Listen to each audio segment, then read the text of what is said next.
like the first 20 pages here. Yeah. So like each send page. that to me, and I'll read it. Yeah. I can see it because I'm seeing you definitely. Your case is open. Right. I'm looking in the records. Your case is definitely open, and you can't be in severance court without your case open. Right. They also can't put a finding in, like an official finding, until the judge makes a decision. Okay. So that's why it says proposed substantiation, pending adjudication. That means that they can't find you guilty until the judge finds you guilty. Well, see, The judge will find you guilty when they sever your rights. Right, and so he made his dependency ruling on June 11th, and so on June 25th, it says, that's when it says case closed and unsubstantiated. Like here it says March 29th entry date, and then it says finding entered, unsubstantiated, and then it says, So is this your only concern?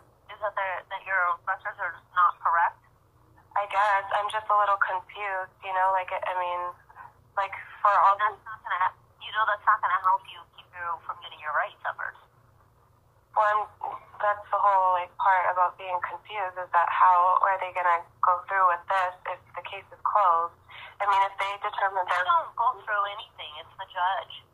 I mean, if you're not engaging in services, then but I mean, if okay, like if I was charged or not charged but suspected of child abuse, let's say somebody made a report or something, and they came out and investigated and they found there to be no abuse, and they closed the case.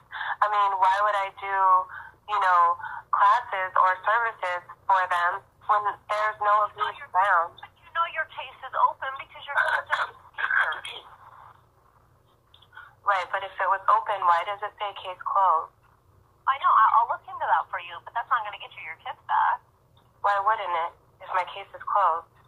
Because your case is definitely not closed. So why would it say that, though? There's like 10 pages here that says that. I said I will look into that, and they can correct the record, but your case is definitely open. Okay, so if you want to send those to me... Why would it be corrected, though, if it's unsubstantiated, if they found there to be no neglect? Because you're in a juvenile court, the judge is the only one that gets to make that decision. DCS does not get to determine whether or not you're guilty or not. A judge only gets to. Yeah, well, how would the judge make that determination if there's no statute or law that's been broken or violated? The judge is the one that gets to determine that. That's how our court system works here in the United States. Right, but wouldn't there need to be a finding of, like, a violation of a statute or a law being broken? No, it just has to be that the judge determines that you are guilty.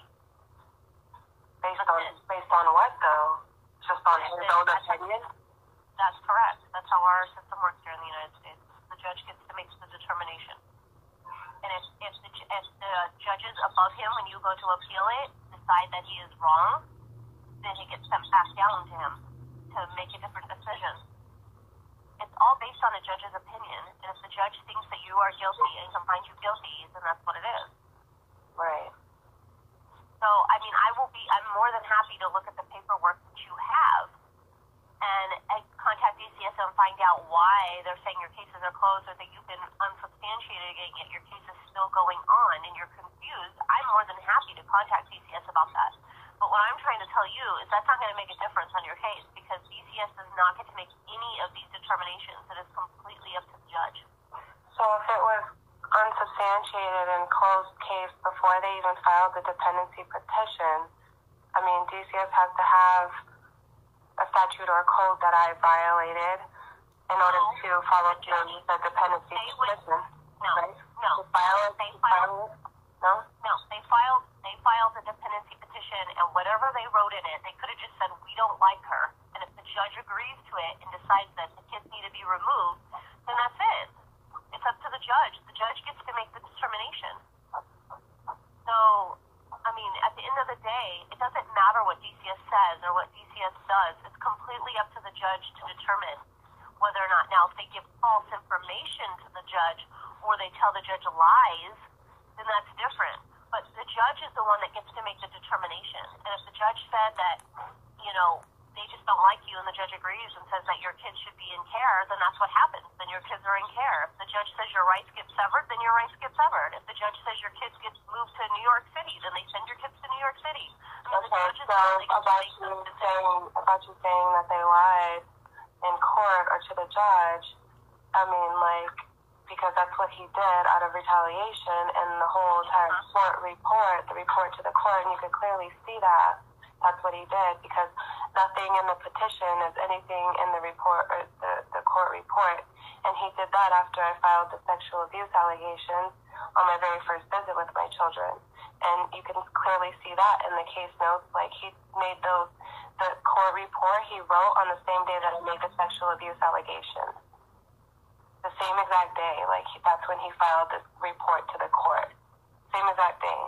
Like, he filed the dependency petition first, and then after that, like a week after that, he filed the report to the court, which is the same day I filed the sexual abuse allegation. And it's a clear retaliation. There's no, I mean, a month prior, before the removal of my children, he determined my children to be safe, and there was no risk or danger or anything to my children, and the case was closed. And then next thing you know, like, he retaliated against me and flagged with the Tempe PD, you know, and made the report to the court the same day I made the allegations. And I mean, you can clearly see that in the whole entire case file. There was two caseworkers and two supervisors, actually 3 supervisors, that determined my children to be safe and no signs of abuse or neglect, no imminent danger, no risk or harm at the time of removal.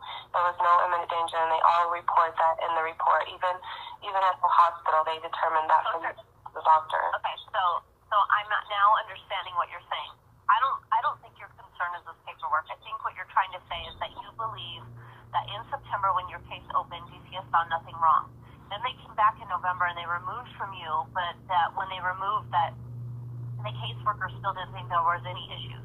Right. But it was reported to the judge all of these issues, and that you feel those issues that were reported to the judge were false based on who? Right. Who do you think made up those allegations?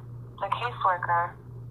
You said the caseworker didn't find any issues with you. That's what I'm trying to explain to you. That's why I know it was done out of retaliation, because how is the same caseworker going to make the children the determination that they were safe, and then the next thing you know, make the determination that they're not safe with no new allegations, nothing. There was nothing new that happened from point A to point B from the time he came